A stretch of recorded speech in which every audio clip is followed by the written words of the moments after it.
The Brewers have had a knack for walk-offs on mega holidays. Think about Dale Swaim, Easter Sunday. We've talked to Dale Swaim about it on this podcast. Mother's Day, the last few years. How about Memorial Day last season? Luis Urias against the Tigers. But when you do it against the Cubs, and in the fashion the Brewers just did it, I truly believe July 4th, 2022 is going to be one of those days that is circled forever in Brewers history. Game of the year, bar none. Incredible atmosphere. I don't even know where to begin. We're going to try to do a podcast for an epic 5-2 win for the Brewers on the 4th of July. I don't even know where to begin. Just play the intro. Just play it. You are Locked On Brewers, your daily Milwaukee Brewers podcast. Part of the Locked On Podcast Network, your team every day. It is Tuesday, July the 5th, and I am still just full of adrenaline right now. What an incredible game yesterday. I seriously, when I tweet that I blacked out, I mean that. Like, you get so locked into these games, it is incredible, and you're looking around like, oh my God, they really won that game. What a day. My name is Dominic Cotroneo. Thanks for making us your first listen of the day. Locked On Brewers is your only daily podcast dedicated to the Brew Crew all season long. We post episodes Monday through Friday, wherever you get your pods, free and available. Also on YouTube, so go ahead and hit our subscribe button there as well. Today's episode is brought to you by Blue Nile. Make your moment sparkle with jewelry from BlueNile.com. And Locked On Brewers listeners can get $50 off purchases of $500 or more. And this is a podcast exclusive, and it includes engagement rings. Use code LOCKEDON at checkout at BlueNile.com. I'm the statistician for Valley Sports Wisconsin. I was sitting right next to Bill Schroeder and Brian Anderson yesterday, sitting there in the TV booth. Man, those games from the bottom of the ninth on, really the top of the ninth on, I was just buried into Baseball Reference. What a game. Where do you begin? I mean, obviously Victor Caratini is where you should begin, but there are so many layers to this game. So much happened in the final 3 innings, mind you, too, from the 7th inning on. We forget Eric Lauer had his best start since the first week of May in this game. You look at Brad Boxberger and the ice in his veins. We saw maybe the rarest play in baseball, a legitimate inside the park home run, not from a dive, not from anything. A hard carom, when the ballpark is designed to have hard caroms like that, and to have it happen in the situation it happened for Seiya Suzuki off of Josh Hader, the best closer in baseball. There's little details that we're going to try to go through all of them. We're going to go through a game recap somehow. And we're going to get ready here for today and just talk grander stuff. Let's start at the very beginning as we attempt to recap this game. And then we'll go into, I like to do after walk-offs, 3 things you might have forgotten about. Well, this one we're going to do 5 because there is a lot to get to in this one. Let's start with an attempt at recapping this incredible game. And I know there are folks who were at that sellout crowd yesterday who were thinking, oh, if we get a quick game, we'll stay the whole game, but if it's taking too long, we'll probably have to dip early. And if I saw folks headed for the exits when that game went to extra innings, y'all are mad this morning. I know it. Maybe someone was saying, oh, we got to go to so-and-so's for their barbecue after the game. Oh, we got to go see family. We got to go see grandma and grandpa. Like, those folks who had to leave that game early, y'all are mad this morning. It's okay. Let's talk about what you missed in that 10th inning, and let's have some fun with this. The starters in this one were phenomenal, both of them. Tip your cap to Justin Steele. For being just a 2-pitch guy in this game, he was on today. You may be wondering, well, how do you let a 2-pitch guy dominate you? He had fastball command, and his slider looked unhittable. He had command of it. He could throw it for a strike. He was dominating the bottom third of the zone, especially with that slider, making it look like a fastball as long as possible. Slurvy slider, whatever it was, a very good pitch for Justin Steele. Steele goes 6 2/3 innings, 2 hits, 1 run. It was earned, 4 walks and 9 strikeouts, 1 shy of his career high, but he did have a career high 108 pitches. It's a great example. Brian Anderson actually mentioned this on the broadcast of that David Ross knows what's waiting in his bullpen. He does not have much reliability in his bullpen right now. So he was riding that starter, Justin Steele, as long as he could, knowing the moment he brought somebody else in was going to be the moment of relief for the Brewers, which it turned out to be. Tip your cap to Justin Steele, but especially super excited for Eric Lauer to jump back onto the saddle and get riding on the horse again. Eric Lauer, 6 strong innings, just 2 hits, 1 run on the solo homer by Nelson Velasquez. He allowed 2 walks and had 9 strikeouts. Lauer set a career high, or tied a career high, I should say, with 23 swings and misses in this game, 23 whiffs. When you look at the first month of the season, in April, and into the first week of May, when he had that great 3 consecutive start streak, he had a great start against the Cubs at the end of April, followed that up with the epic Sunday Night Baseball performance in Philly, and then the first week of May, he had a great performance in Atlanta. He had back-to-back double-digit strikeout games and 8 more against Atlanta. You're thinking, oh my goodness, what has gotten into Eric Lauer this season? This, yesterday, is the Eric Lauer that we were watching at the end of April and early May. That is super encouraging to see from him. The zoom ball was zooming, and the way you can tell it was, of those 23 swings and misses, 21 of them were on fastballs. And it felt like every single one of them was in the zone. It wasn't like he was fooling guys away, getting the chase outside or high fastballs. Most of them were in the zone elevated or right down the middle. When you see 94 on the radar gun and you're confused, like, how are they swinging and missing so much at 94 right down the middle? There's a little bit of cut to it, to be fair for Eric, but this is where perceived velocity comes in. His height, his stride, all of this makes the ball look like it's getting on you faster. And this is the first time in 2 months that we have seen the zoom ball, as he called it, zoom. Get on hitters in a hurry, have them completely flabbergasted that they couldn't touch the fastball. Again, 9 strikeouts. Every single one of those strikeouts was on a fastball. Great day for Eric Lauer. The actual run scoring in this one, though, the Cubs opened the scoring in the 3rd inning. The first big league home run for Nelson Velasquez. Solo shot, tip your cap, got a hanging slider and drilled it to left field. Gone. And that might have sparked it for Eric to just stick with the fastball. Missed, didn't quite execute on that slider. At that point, he'd already had 2 strikeouts in the game. From then in, his final 6 strikeouts obviously were all on fastballs, and all 6 of the final 9 strikeouts were swinging. So I think that slider kind of set him back onto pace and to say, no more of this, no more messing around. Let's attack these guys. The fastball is working today. Lauer got out of a man on 3rd and 2 outs jam in the 4th, worked around a leadoff walk in the 5th, and then a 1-2-3-6 the 3rd time through the order. He was great. Justin Steele was also great. He worked out of a leadoff double jam in the 5th inning, also worked out of a leadoff walk in the 6th inning, and then finally hit a roadblock in the 7th inning. We're going to talk more about this 7th inning in detail in the next segment, but an RBI double from Pedro Severino in his debut with the Brewers. More on Severino in the final segment of this pod. And the Brewers tied things up 1-1 in the 7th inning. So now with it being a tie game, Devin Williams takes the 8th. He gets a 0 on the board, continuing his all-star campaign with a pair of strikeouts. Brewers had no answer from Michael Givens in the bottom of the 8th, so it's a 1-1 game, top of the 9th inning. Seiya Suzuki with 1 out.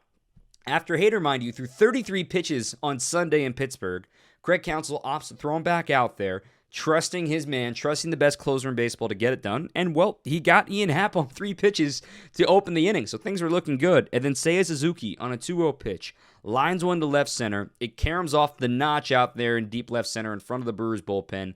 And Jonathan Davis, still relatively new to American Family Field, misplays the carom, and it rolls by him on the warning track all the way to the other side in right center field. And Suzuki was flying around the bases. It's an inside-the-park home run to take the lead for the Cubs off of Josh Hader, just his 2nd blown save of the season. First inside-the-park home run Hader has ever allowed. It's the first inside-the-park home run by the Cubs since 2017 by Javier Baez, and it's the first by an opponent's at American Family Field since Starling Marte in 2018. The rarest play in baseball, an inside-the-park home run, at least for an offense. I guess the rarest play would be an unassisted triple play. Anyway, I digress. He gets out of the jam after a double by Horner, leaving him stranded in the top of the 9th. In the bottom of the 9th, starts with a bloop single by Luis Urias, the new Cub killer. Urias went 2 for 5 in this game, by the way.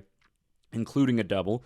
Then a strikeout by Victor Caratini. That completed a golden sombrero, a.k.a. 0 for 4 with 4 strikeouts. And what a day for Caratini, facing his former team, put too much pressure on himself. Hira steps up, hits a rocket to left center field, but it's a ground rule double. Instead of it being a tied game with maybe a man on third, Hira was flying. Instead, it's a ground rule double, second and third. Peterson comes up, he strikes out. Then Colton Wong comes off the bench to pitch hit. He gets hit by a pitch to load the bases for Yelich, who walks on 4 straight pitches from David Robertson to tie the game. We go to extras. Brad Boxberger strands the bases loaded in the 10th inning, absolute ice in his veins, and no reaction at all from him. And then in the bottom of the 10th inning, after an intentional walk and with 2 outs, Victor Caratini steps to the plate, 0 for 4, 4 strikeouts, I don't care. Solo homer, 3-run homer to straightaway center field. He becomes the 8th player ever in Major League Baseball history to have a golden sombrero and a walk-off homer in the same game. It's the first time that's happened since 2015. Derek Norris hit a grand slam for the Padres in 2015 after already having a golden sombrero in the game. Wow. That still is just the tip of the iceberg of what happened in this game. Incredible. It's the game of the year. I was texting with some folks during the game that were watching and talking about that final 3 innings and the sequencing, and a lot of folks I think were watching that game, and what a treat it was to be working that game and to hear American Family Field roar the way it did. And I have a take on this coming up a little bit later about this crowd, and it's a good take. So more on that in a little bit. Let's get into the 5 things that you may have forgotten about in this game. Before we do that, I want to talk about our presenting sponsor today, BlueNile.com. Blue Nile, Nile like the river.com.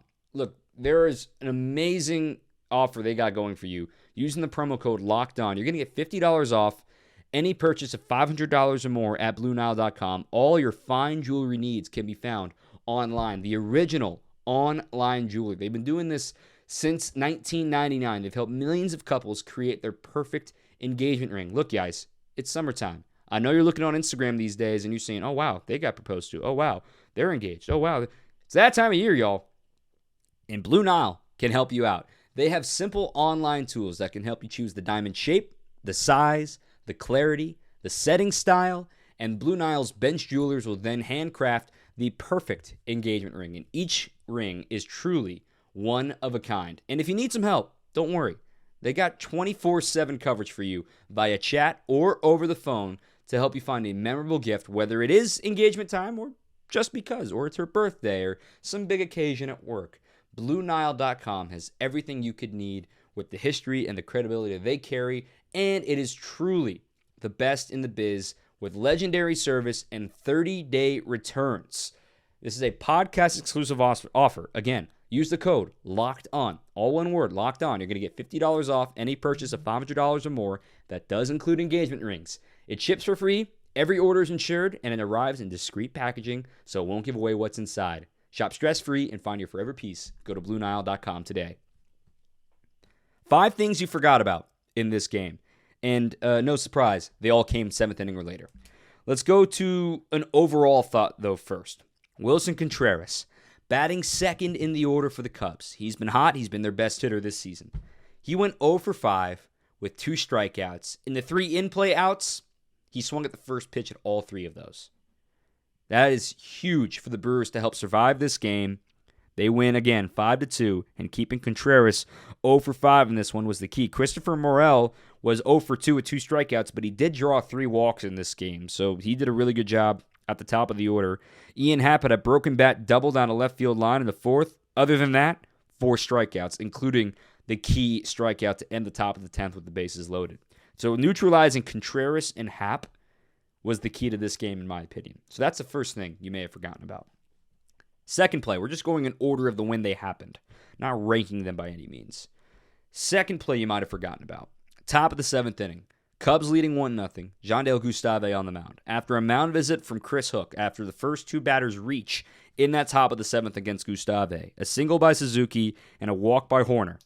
A mound visit, then Gustave falls behind 2-1 on Patrick Wisdom, the biggest power threat in this order, along with Wilson Contreras, of course. Wisdom ends up grounding into a 5-4-3 double play. Huge. Absolutely massive. And even Brasso thought about turning 3 on that play. He took a step toward third, then realized it was going to take too long on that high chopper. Huge play for the double play, but you're not out of the woods yet. You got a runner on third, 2 outs for Yan Gomes coming up. He's got a knack for putting the bat on the ball. And what a play by Willy Adames. This is the third play that you might have forgotten about.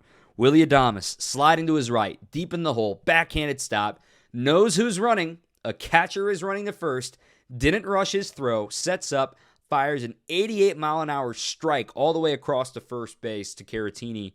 What a play. That saved a run, kept the Brewers down 1-0, and kept energy in this ballpark. The Brewers fans were looking for a spark in this game, and that was it from Willy Adames. An incredible play by Willy to make sure it was still 1-0 heading into the stretch. Do not forget about his defense, even if he's a little cold at the plate right now. He is now he had a walk in this game, but he went 0 for 4 in this one. He had a tough road trip. Remember, the defense is the best option the Brewers have at short. What an incredible play by Willy. Fourth play you might have forgotten about. We're just going to go to the bottom half of that inning, okay? Keston Hiura, and I tweeted this before the game, that when the lineup card came out, I was very surprised at the lineup that we saw. Despite facing a left-handed pitcher, Keston Hiura was still getting the start, even though it is well documented about his reverse splits this season. Keston Hiura is just taking advantage of any opportunity he's getting right now. You look at his reverse splits this year. He's hitting 151 against lefties coming into this game yesterday versus 283 against righties. In his career, it mirrors that as well. 256 against righties, just 195 against lefties. He was just excited to be in the starting lineup, obviously. But now you fast forward to the bottom of the 7th.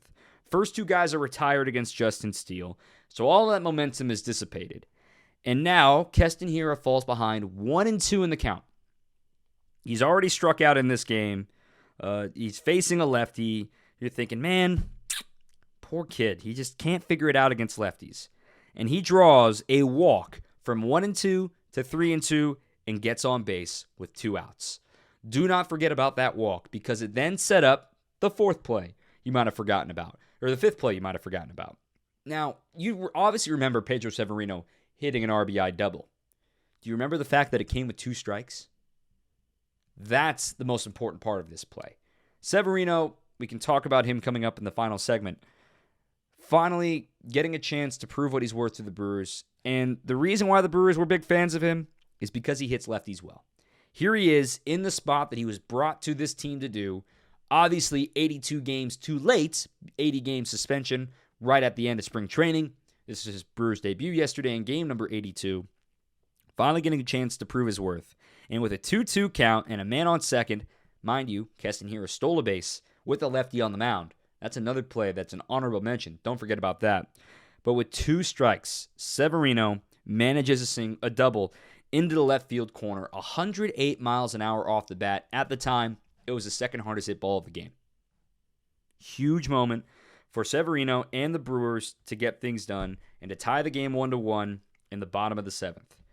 Let's talk about the wackiness of that relay on Seiya Suzuki real quick. I saw folks on Twitter complaining about the fact that Luis Urias shouldn't have thrown home, that it should have been Willy Adames throwing home. Well, if you go back to that play, you probably should have never got by Jonathan Davis on the carom in the first place.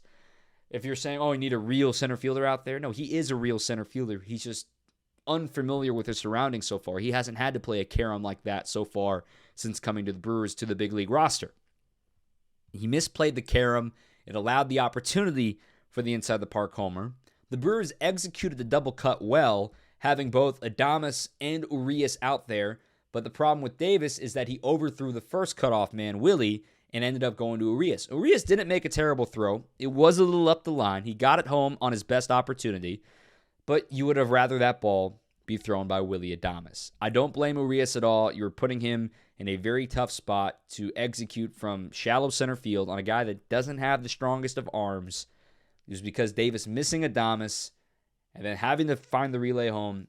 Suzuki also was flying, by the way. 15 seconds around the bases. 3rd fastest inside the park home run speed this season in all of baseball.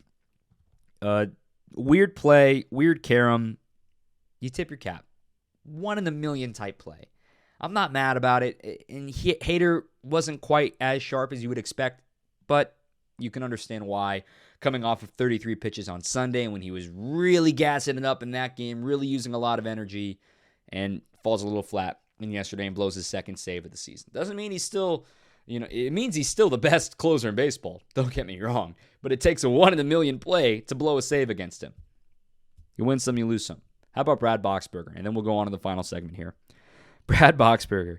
He's had his issues in extra innings with the new rule with the runner placed on base. In fact, he's allowed 7 runs in extra innings since the new rule was put in place in 2020. He immediately puts himself behind the 8 ball, leadoff single by Rafael Ortega. Then Alfonso Rivas pops out. So you got runners on first and third, and then a stolen base. So now you got runners on second and third, and then a walk to Morel, and Contreras comes up. You're thinking, oh my goodness, this guy is going to finally break through and beat the Brewers. No, he strikes out. And now, all right, not done yet. Here comes Ian Happ. Really good hit. Boom. Strikes him out looking on a changeup. And he was behind 3-1. He was behind 2-0. He was behind 2-0. Changeup. Got him to swing and miss. Behind 3-1. Changeup. Got him to swing and miss. So 3-2. Hey, Ian Happ, what do you think he's going to throw? A changeup. Had him frozen. Got him looking. Strike 3. And Brad Boxberger, my favorite reaction all season long. Whatever. Just doing my job. Walking off. No fist pump, no emotion, no yell, nothing. Just took off the glove, wiped the sweat from his brow, walked back to the dugout. And then you knew the Brewers were going to win in the bottom of the 10th. You just knew after that moment. Incredible. Incredible game. Let's get to the final segment here. I could go on forever about this game. I don't want to take too much of your time today. But wow. What a day for the 4th of July walk-off win for the Brewers. Want to say a quick moment to our friends at Rock Auto. With the ever-increasing number of makes and models, it's really impossible for your local auto chain parts store to make sure they have all the parts that your car could need. There's so many different combos. You're going to be questioned behind the counter. Well, is it this model? Is this model? Hey, just sit at your home, pull up rockauto.com, go out and check the owner's manual. All right, so it's an SE model. It's got this color. All right, cool. I'm good. Head back over to rockauto.com and see everything they could need that you could need in your car, whether it's a brake pad, whether it's a rear view mirror, whether it's new buttons for your console. They literally have everything. Save time and money when you're using Rock Auto. You can spend a 30%, a 50%, even 100% markup for the same parts at a chain store, or just use Rock Auto. I mean, a Honda Odyssey, a fuel pump at a chain store is $350. At Rock Auto, it's $216. It's the right prices. They're low for every single customer. So if you go to rockauto.com right now, you can see all the parts available for your car or truck. They have a box that says, how did you hear about us? Make sure you put Locked On in there. Let them know that us at Locked On Brewers sent you. Amazing selection and reliably low prices. All the parts your car will ever need at rockauto.com. In the end, Brad Boxberger, well-deserved, gets the win in this contest. The loss goes to Scott Effross. Blown saves to Daniel, not a blown save, I beg your pardon, to Hader. I misspoke earlier. To David Robertson, he gets a blown save. It's his 4th of the season. So where do we go from here? What do we learn with Pedro Severino and this odd lineup that we saw? And I want to take a moment to talk about Victor Caratini before we get into Severino. Picture yourself as Victor Caratini. Let's go back to April. You just got traded from the Padres, where you're looking like you're the odd man out. You're going to be the third catcher on the team. You know you're going to play maybe a little bit of first base, but you're kind of the odd man out in San Diego. Then you get traded to the Brewers, a contending team, obviously, and you got to make your debut with that team in your old ballpark at Wrigley Field against the Cubs with the staff you haven't met all spring training. And then you get thrown into the game in the 7th inning.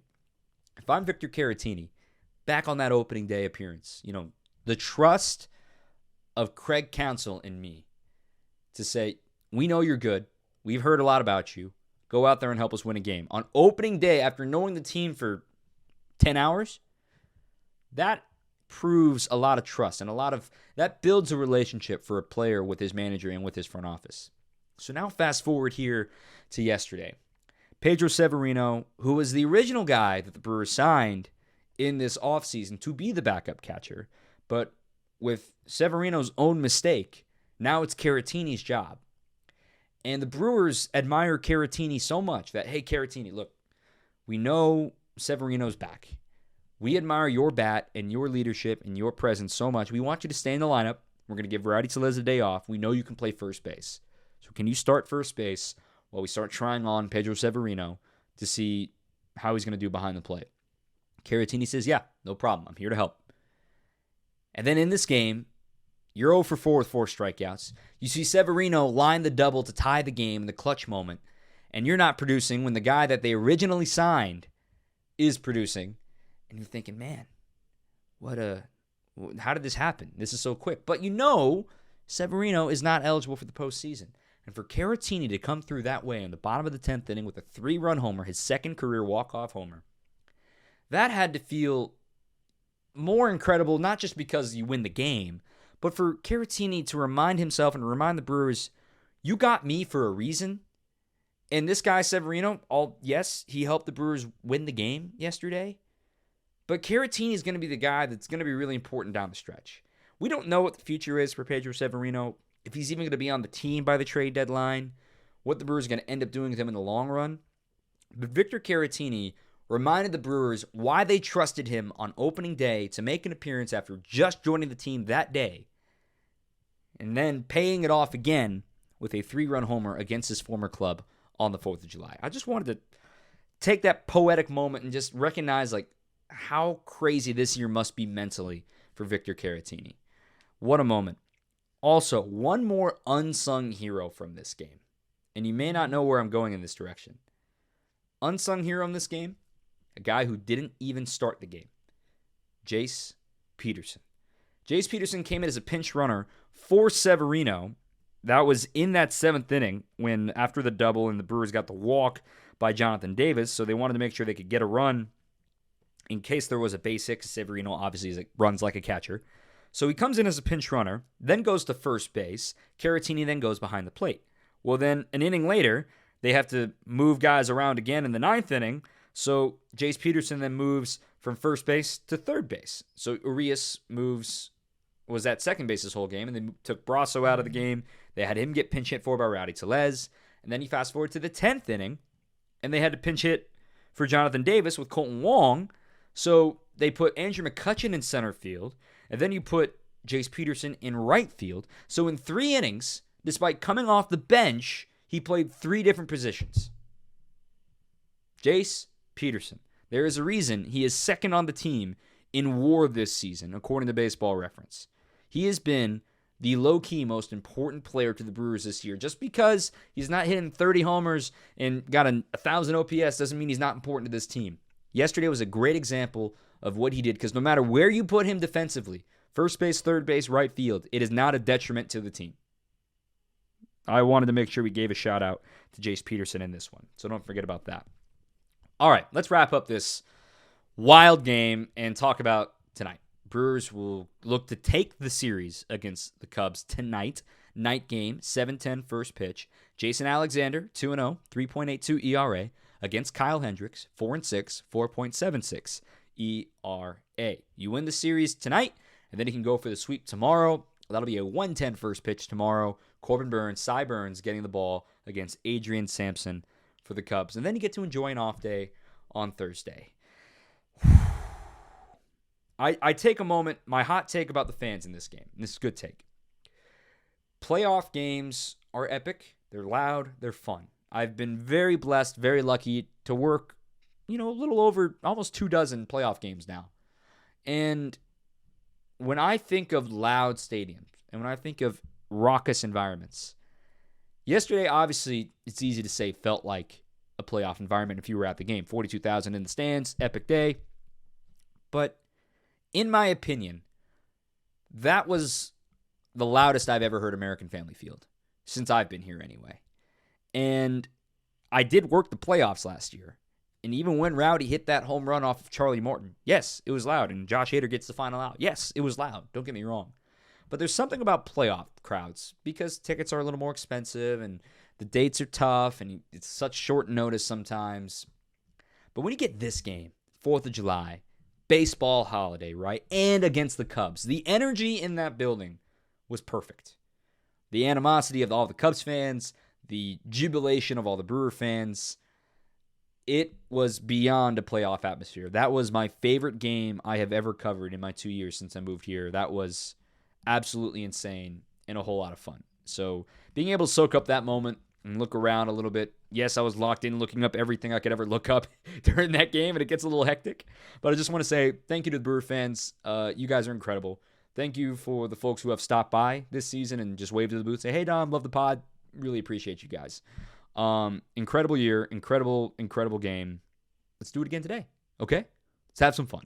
Thank you so much for listening. Don't forget to subscribe on YouTube. Follow us on Twitter at Locked On Brewers. I'm at Dom_Catronio. It's in the show notes. You don't have to try to spell Catronio.